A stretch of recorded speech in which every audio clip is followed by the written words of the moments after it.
Hey guys, it is Kelly and I am so excited. I mean so excited to be bringing you a 2021 Ford Bronco tour. Ford has brought this Bronco back and we are ready to dive into it. If this is your first time joining me, hey, I'm Kelly and I'm the car mom. I review cars for moms and for families. I'm a mom of two, a certified child passenger safety tech, and I'm a car salesperson. So today I'm going to be reviewing this car from the perspective of a mom. So if you're looking for like off-roading, like grinding on rocks, climbing up a mountain, going through the water, you're gonna have to find a different tour, my friend, because I am here to talk about the car seat setup. I already know this car is a beast on all things off-roading. What I don't know is how well it fits a rear-facing car seat and a double stroller. So that is what this tour is all about. So let's get started. Please subscribe to my channel, comment below about which car I should tour next, and give this video a thumbs up because it is 95 degrees and I'm about to put 2 car seats in a car. So I could use a thumbs up. Thanks so much.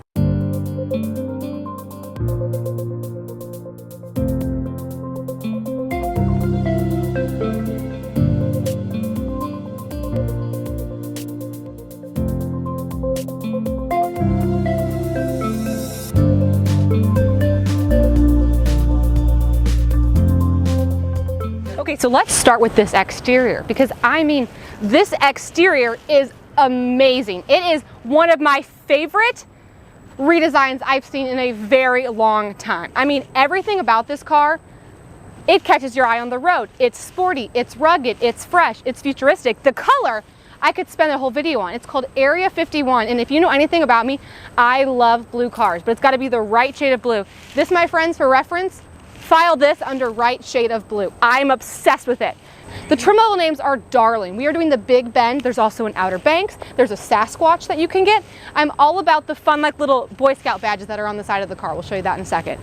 So to start with, this one has an MSRP of $43,000. Now, my friend, let me set expectations. You will not be paying $43,000 for this. You'll be paying a lot more because these cars are in high demand. I want to give a special thanks to Dave SINCLAIR Ford here in St. Louis for giving us the car. They are an amazing dealership. Tom has been awesome in helping us configure the vehicle. So if you are interested in ordering a Ford Bronco, I have a link in the description box below. Dave SINCLAIR Ford here in St. Louis has been fabulous. They can work all over the country with you. So yeah, definitely check them out. Let's start. She's stunning. Isn't she stunning? Look at this. Bronco. There isn't a single, at least I haven't found it yet, a single Ford logo on here. It's all Bronco all the time. I love these LED headlights, this beautiful bar that goes all the way across it. I like how the grille is really embedded into the vehicle, and believe it or not, this is my least favorite grille out there. So stay tuned until the end of the video. I'm actually going to be building my own Ford Bronco and talking you through all the different trim levels. This is my least favorite grille and I'm still obsessed. I mean, the fact that the letters are white, oh my gosh. Oh my gosh. If you look at her side profile, you notice that we have some tie downs right here. This would be so like you could tie down a canoe, but they also told us at the dealership, it would be so that if you are off-roading and you're like, oh, where's my tire? This lines up to where your tire is. So for me, maybe it would help me park in the Target parking lot more straight. I'm not really sure because I would not be off-roading or canoeing with it, but if you are, you can do it. I really like how we have all of this nice contrast with these huge fenders right here. I think that looks great. The wheels are just in aluminum, but they're made to look like steel. Looks awesome. Cute little bucking Bronco down there. Are you kidding? I'm obsessed with it. Boy Scout badge, so cute. Okay, moving on to this part of the vehicle, a lot to break down here. First of all, as you notice, we have the roof halfway off. You can take the roof completely off. You can also remove the doors. Now, this thing is coming, and I mean coming for the Jeep Wrangler. One thing I like that the Jeep Wrangler does not do, you take the door off, look what's still here. Look what's attached to the car, not the door. The mirror, my friends. The mirror with blind spot. So this already makes this vehicle safer in my opinion because you have a freaking mirror. Oh my gosh. Like if you're not gonna have doors on a car, let's at least make sure we can merge correctly. You know what I'm saying, Jeep? Are you taking notes? Okay. Running board right here. I love that Ford still does this. I have not seen a car brand that still puts a little lock code. How darling are they? Nostalgic is what that is. We've got like the world's biggest door handle I've literally ever seen in my life. Running boards, obviously they say Bronco down there. And then we come into the soft top. So the Bronco comes in a lot of different configurations, a 2-door, a 4-door, a hard top, a soft top, a manual, an automatic, a 4-cylinder, a 6-cylinder, comes in all the things. So let me give you a rundown of the one that I'm doing. It is a 4-cylinder, soft top, 4-door, automatic. Alrighty. Let's move along to the back. Oh. Shopthecarmomofficial.com. Hand magnets for when you're unloading your groceries or unloading your children. Gives your child a safe place to put their hand. We love to see that. Back end, very Jeep. Very Jeep, very darling, kind of almost G-Wagon vibes. Is anyone else kind of seeing that? You open the trunk in the most darling way possible. We'll get into the spacing in a minute, but I'm obsessed with that. I really like the headlights. Oh, there's a Ford logo, found it. First one on the whole car I've seen. And then the cute little Bronco pony right here. Love that. I love that these are body color on this trim level. I think that looks amazing to really blend in right there. And then, you know, the soft top's fine. Is it my favorite? No, but the flexibility the soft top gives you is great. You can still take the doors and the roof off with the hard top. It's just a lot more difficult. Okay, are you having fun yet? Have you given this video a thumbs up? Because I don't think I can tell you how hot it is. Like, I have shoes on and my feet are hot. So give this video a thumbs up and let's get into that interior. Oh my gosh, guys. Okay, so we're inside. We put the top up. I need some shade. I need some air blowing on me. Here's the thing about the interior. Let's just say it matches the exterior, right? Like, was I expecting to walk in here to quilted leather? Absolutely not. That would be ridiculous. It's very rugged. It's very no nonsense. It's very, I use the word to describe it as rubber, to be honest with you. So let's start with our door panel. Not much to break down here. This is the extent of our side cubby. So I would say like bottles with a lid only. I wouldn't like go for like a Chick-fil-A or like a reduced water bottle there. I just like wouldn't go there. As far as getting into the vehicle, I like these little handles right here to kind of pull you in if you're not too tall. We've got these little vents that are like hidden back there, which could not be feeling better if they tried. And then we move into, well, I guess everything else. So why don't we get you on the other side? Okay, so moving on to the interior, we're gonna start with my steering wheel. Again, we've got like these raised rubber buttons. It's fine. I cannot, every time I look at the Bronco logo, it makes me smile. Every dang time, I'm telling you. I think it's so cute. I'm also a horse girl. Fun fact about me is I majored in horses. So you could say this is my full circle moment right now. Because now I'm reviewing a car called the Bronco and really putting that equestrian degree to its best use. Okay, moving on up here. Lots of fun things to talk about. Again, here are some buttons that are all in rubber. So we've got things like our traction control, our four-wheel drive lock, things like that. Again, find a different video. I can't talk you through that. One thing that is kind of cool about all these rubber buttons is everything in the car is waterproof. I mean, this car is made to literally go through water. So everything's completely waterproof, the seats, the buttons, so that's kind of a fun feature. Okay, so when we move into our infotainment system, the infotainment system, very intuitive, very well designed, it's responsive, it's full color, it looks nice, and I also love, and I mean freaking love, all of the little final, like just these little fun little features in this car. For example, every car is a little baby Bronco. It's the cutest dang thing I've ever seen. Like, that's just not any regular old car, that's a baby Bronco. Up here we have a baby Bronco. I mean, just everything is just, it's so fun and it makes just for such a fun experience. So anyway, the display is great. I love that it's built in. I also think it has a good screen to button ratio, something I talk about a lot on my page. It's like I want to have enough buttons pulled out of there that I can quickly change the radio station, turn up the music, turn up the air without having to dig through an infotainment system. So I like to see that. So anyway, we have all of our climate control down here. We've got a USB and a USB-C. Some trim levels come available with a wireless charger. And then we move into just, again, some darling final touches. For example, Ford. Built at the Michigan assembly plant. They just really want to remind you that this car is American. We also have a cute little Bronco logo right there, again, making me smile, with an American flag right there. It is so darling. Goat modes goes over any terrain. Not to be mistaken for greatest of all time, which it's a little early to tell, but this car just might be. I also really like that we have some cup holders right here, pretty decent size, and then we have all of our windows and our mirror controls on the door panel. Obviously, that's kind of what like the Jeep Wrangler does as well. For the size of the car, I'm actually pleasantly surprised with the center console. It's a pretty decent size. So that looks great. As far as my driver's comfort and visibility is concerned, the hood is very elevated, meaning I can't totally see that much in front of me, but the overall visibility is okay. It's very similar to it's very similar to a Jeep in that sense. Like, I can see so much of the hood. So it's just something I'm not completely used to. I'm sure you'd get used to it though. Let's talk about this. Some mirrors, okay, yep, I look as sweaty as I thought I was going to. Yeah, I mean, I am a huge fan. Another thing that's great about this car, now, since it's a newer vehicle, all of the safety ratings are not out yet, right? So like, it hasn't had some of those independent safety scores. But one thing I will point out is that this one comes with side curtain airbags. This is something that the Jeep Wrangler does not come with. So from a mom, when I'm thinking about safety, and especially if I'm thinking about getting a car that I may like have a soft top or like take doors off of, I really am excited to see that it actually has the side curtain airbag. So that is just such an added level of protection. Okay, let's hop in that back seat. Okay, so let's talk about my comfort in the second row as a full-size adult before I put the car seats in. I have this seat set for myself. I'm really tall, about 6 feet tall. As you can see, I still have some great knee clearance, and I have decent head clearance as well. So I am excited to see that. I mean, I just feel like I'm sitting so much higher up than I would in a typical SUV, obviously, because I am. And then as far as the comfort of the seats is concerned, I'm not gonna lie, it's a little weird because I feel like it's kind of like this. Like, I want it to be a little bit more, it's just a little strange to me. I'm anxious to see how I can do the car seat installation. Let me scoot over one so I can kind of show you what I mean. So you really like sit down into it. I don't like that at all. Okay, so yeah, so you really sit into it kind of like a bucket, which is fine. We do have 3 headrests all the way across, which is awesome. I really like to see that. And then as far as some of my amenities go down here, we've got our window switches down here. Again, that's kind of fun.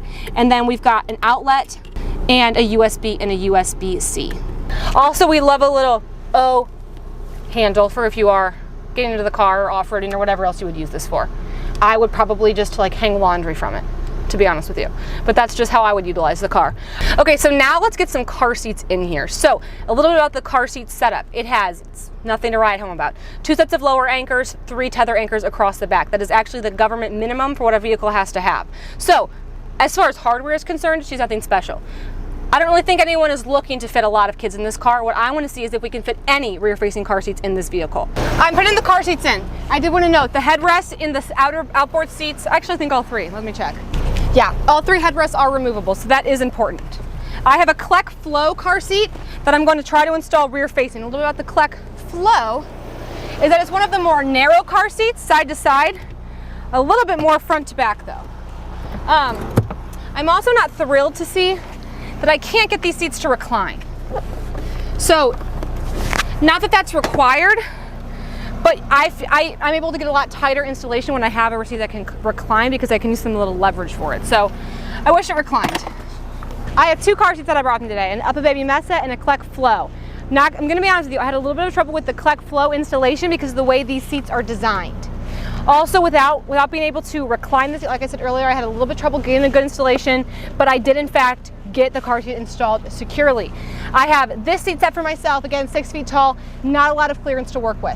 And again, just with the configuration of these seats, I would highly suggest that you find a certified child passenger safety tech in your area to ensure a proper installation. Okay, and then here's a shot of the Mesa. So I will note, like, I'm okay on the overhang, but a little overhang nonetheless. So good rule of thumb is about 80% of the car seat has to be on the seat. Again, I'm just trying to give you an idea of space. I'm not saying that this is like the best car for car seats because I'm gonna be honest, it's not. Let's look at that trunk. Trunk, kind of fun, right? Opens up like a fridge. Cute. So this part opens. And then check this out. In some models, you can even have a little table there. How stinking cute would that be for a little potluck? Okay, I brought my Mockingbird double stroller today to see what could work. Now, let's talk about this thingamabob. This thing's a little complicated.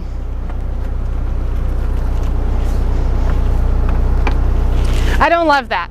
I don't love that. I mean, I guess that's just what it is, but anyway, here's the space we're working with. This is so cute. Look at this little lassos. It's the little things on this car.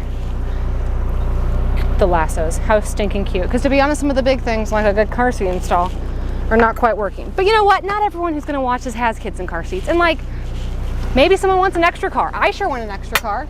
You kidding me? If I had an extra $60,000 laying around, I'd probably buy this car. Probably wouldn't put my kids in it much, but I'd buy it. Wanted to show you one more thing. Follow me, Betsy. Thought of this on the fly. This would like to film with me. These doors, it's as wide as they open. So obviously they come off, but like, please don't put your kids in your car seats and then like drive with the doors off. Just like ask you that. So I say that because when you think about getting a car seat in and out of here, it could be a little bit hard to do. So car's also very tall, the doors open very wide, except for the most ideal situation. But does it fit? Yes. Is it working? Yes. Let me hop in there. That would be a no. That would be a no from me. Not unless no. I don't fit. I don't fit as an adult with 2 car seats. Okay, that was fun. I'm glad we tried. You know what? If we don't try, no one else is. Okay guys, so that's gonna wrap up this 2021 Ford Bronco tour. Overall, Do I feel amazing driving it? Yes. Did I have fun putting the car seats in? No. It's not a car seat machine. Wasn't really expecting it to be. But if you have older kids, if you just like want your, or if you just like want to know like what your future dream mom car is going to be, I'm going to be honest, this is definitely a contender for me. I mean, I like to rate a car on how fabulous I feel going through the Starbucks drive-thru. This one could not be more fabulous. I mean, just something about this says like, it's just, because like I've driven the luxury cars, I've driven the BMWs, I've driven the Mercedes, the Lexus, all of those. Those are fun, don't get me wrong, love those. But like this makes me smile every time I look at it. I mean, it is freaking fun. As far as the drive's concerned, let's talk about that. So it comes in a 4-cylinder, 6-cylinder, like I said. I do have the 4-cylinder option. It's okay. I mean, it's a pretty big, heavy car, but overall the acceleration isn't bad. And what I like with the 4-cylinder is you're looking at some better gas mileage for this big of a vehicle. So you're looking at about 21 combined. 6-cylinder is a little bit less, but like since it doesn't come with that big V8 option, you're getting a lot better gas mileage. I'm also super curious to see if they're going to do a hybrid in the near future, just like they did with the Jeep, because the Jeep Wrangler just came out with their hybrids. So I'm really excited to see where the Ford Bronco is going to go. I'm happy to be here for the journey. And I'm going to be honest, I'd love to own one day because they are freaking fun. Okay guys, let's build my very own 2021 Ford Bronco. The trim levels are confusing to say the least, and it's also insane the differences that they start at. I mean, look at this. The base starts at $28,500 for a 2-door, and it goes all the way up to a first edition at $56,000. So, to be honest with you, the main differences in the car really happen in the styling and then some of their off-roading capabilities. As far as like the safety features, pretty much base gets you everything that you're looking for as far as like crash prevention features are concerned. And then in addition, like it's a Ford Bronco. Like I don't need to like go up a trim level to get ventilated seats. Like it's just not really a thing in this vehicle. So all that to say is I would probably go with the Outer Banks trim level because I really like the styling differences in it. If you look at the different headlights, this has the LED signature lighting. So I think that this one looks a lot better than just this. So I would go with the Outer Banks. I'm going to do a 4-door, and let's start my build. Already so excited about the color options. And are you kidding me? If that is not the car mom of Car Mommiest Blue, I don't even know. Love that. I also really like the Area 51. This is the color that I did, and it's honestly probably going to be the one I go with. They also said that the Cactus Gray was a really popular color. Oh my gosh, the colors are so fun. I don't really like it in red. Oh my gosh, the yellow. How do I possibly pick? Let's look at the blue again. Oh my gosh, it is. Oh, I'm still zoomed out. I was like, why can't I see it? Take the doors off. Take the roof off. Oh my gosh, I'm obsessed. Do I do that one? Why do I feel like I want to do the yellow? It's between the, okay, I'm going to be honest with you. I like this. This is Car Mom Blue, but like I just don't love it in this car. And it's a little brighter than the blues I typically go for. I think I'm going to go with the Area 51. I just like feel really strongly about that. Okay, wheels. Oh my gosh, I have to have the Sasquatch package? No, thank you. I'm just going to keep it with what I had. Okay, I want to get a hardtop. Look at that. Hardtop's only $695 too. And I feel like the hardtop just gives me a lot. It will make me feel better because I would not take the top off a lot. As just someone who drives their kids around, probably wouldn't do it. Everything else, guys, I mean, sky's the limit. Like, sure, go ahead and do all the things. Oh, this little keypad. I do feel like I like that. I think that looks cool. Let me put my doors back on. Okay, interior colors. You know, they're all cloth seats. I don't even think you can get leather in this vehicle. Oh, what's the navy look like? Oh, that's leather. There you go. That's leather. Yeah, I like that. But do I like that with the blue? Because it's like kind of a little bit off. Oh, or do I like this one with the blue? Oh yeah, I like that one better. Like that. Oh my gosh, this is so fun. Heated steering wheel. Yeah, I'm going to go ahead and add that. How do I have to add all these things? The mid package. Okay, but look, I get adaptive cruise control, wireless charging pad, 360 camera. So yeah, I'll go ahead and add that. Because here's the other thing, guys. Guess what? You're going to have to pay way over MSRP anyway. Like you're already gonna be paying $1,000 over, so thousands of dollars over, so I'm just not really worried about it. I am gonna stick with the 4-cylinder. I am going to stick with everything here. So let's go to summary. That would bring my Ford Bronco to an MSRP of $50,000. What?